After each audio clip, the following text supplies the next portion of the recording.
नमस्कार, आप देख रहे हैं Mahakal TV Hindi news channel जनता की आवाज। Mahakal TV Hindi news channel के सभी दर्शकों का बहुत बहुत स्वागत है। मैं हूं आपके साथ खुशी। आइए शुरुआत करते हैं आज की कुछ खास खबरों से। रायबरेली में भाजपा प्रत्याशी दिनेश प्रताप सिंह ने कांग्रेस के गारंटी पत्र पर आपत्ति जताई। जानकारी देकर बताया कि कांग्रेस के कार्यकर्ता गांव-गांव एक वारंटी कार्ड वितरित कर रहे हैं, जिसमें मतदाता से हस्ताक्षर करने के बाद कांग्रेस कार्यकर्ता भी उन पर सिग्नेचर करते हैं। भाजपा प्रत्याशी दिनेश सिंह ने इस गारंटी कार्ड को मतदाता और प्रत्याशी के बीच अनुबंध बताते हुए इस पर तत्काल रोक लगाने के साथ ही खिलाफ वैधानिक कार्रवाई किए जाने की भी अपील की। बताया कि इस संबंध में चुनाव आयोग से औपचारिक शिकायत की जा चुकी है। दिनेश सिंह ने इस दौरान कहा कि हालांकि इस गारंटी कार्ड का कोई मतलब नहीं, क्योंकि सरकार मोदी की ही बन रही है, उसके बावजूद मतदाताओं प्रलोभन देने वाले ऐसे कृत्य के खिलाफ कार्रवाई की जानी चाहिए।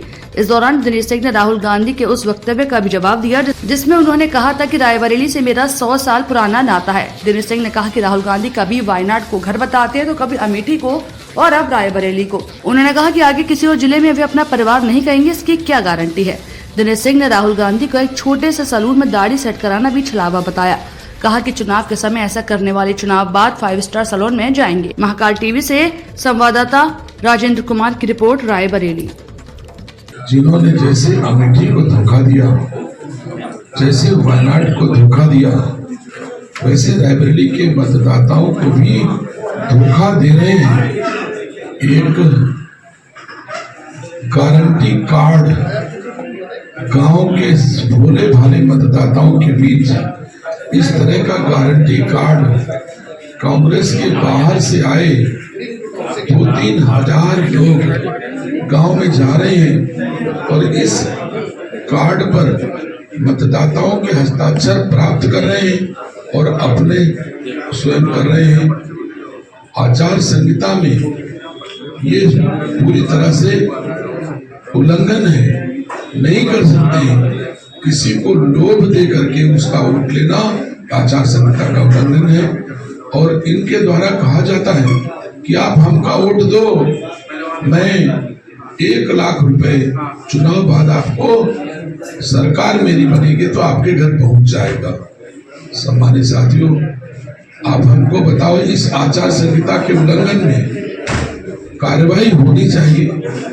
अगर किसी ने किसी मतदाता के हस्ताक्षर प्राप्त किए हैं, एक अनुबंध कर रहा है, एग्रीमेंट कर रहा है, तो ये किसी दशा में उचित नहीं है किसी के हस्ताक्षर प्राप्त करना और लोभ देकर के किसी का हस्ताक्षर प्राप्त करना। ये आचार संहिता का उल्लंघन है।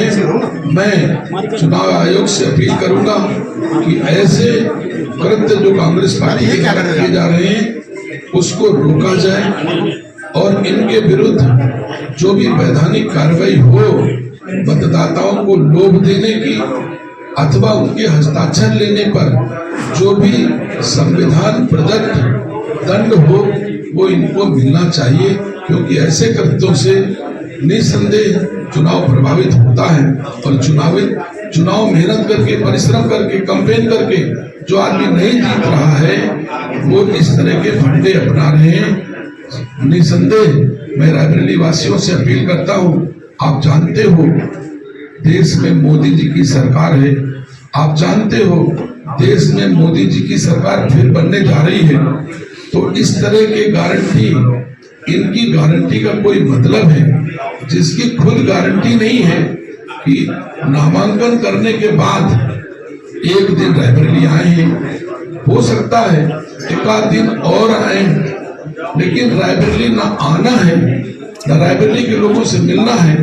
खुद का पता नहीं, खुद की गारंटी नहीं है कि वो कभी अमेठी को अपना घर बताएंगे, फिर वायनाड को घर बताएंगे, फिर रायबरेली को अपना घर बताएंगे। इसकी क्या गारंटी है कि 4 जून के बाद किसी और जिले को अपना घर बताएंगे, तो जिसकी खुद की गारंटी नहीं है, मतदाताओं की जो गारंटी लेता है, ये सर्वथा निरर्थक है। मैं चुनाव आयोग से आग्रह करूंगा इस पर तत्काल कार्रवाई सुनिश्चित हो।